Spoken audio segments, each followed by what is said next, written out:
From ABC News headquarters in New York, this is World News.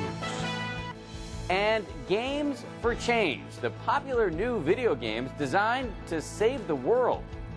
And coming up after a quick break, it sounds like a computer programmer's fantasy and a parent's fantasy as well. Video games that do good. Video games are often accused of wasting time or even promoting violence. But there are some popular new games that have a pretty lofty goal, saving the world. Here's ABC's Andrea Canning. Please, I'm your officer in charge for this World Food Program mission. Our job is to do an aerial assessment to get an accurate picture of the food crisis. Your mission in the new video game Food Force? To save millions from starvation in the war-ravaged nation of Ceylon. You can see there will be no harvest this year.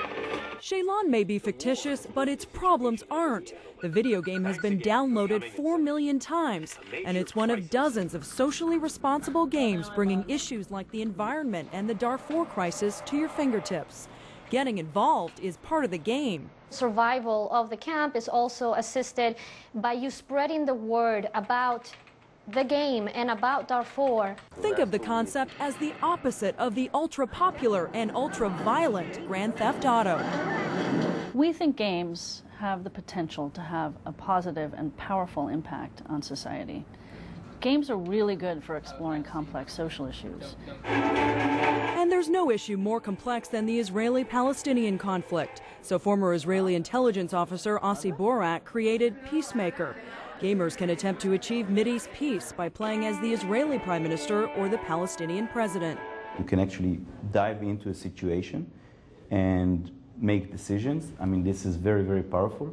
At this institute in Tel Aviv, they use Peacemaker to help Israeli and Palestinian teenagers understand the conflict better. I played in the Palestinian side, and suddenly I saw what is going on in their side.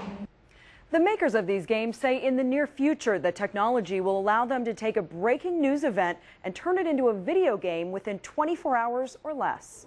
Let's say we have, something happens in U.S. election. We can publish a game or a mini game in one day and let people respond to it and let people discuss it. And game designers around the world are hoping that more and more people will look to video games not just for entertainment, but for understanding. Andrea Canning, ABC News, New York. And that is World News on this Sunday.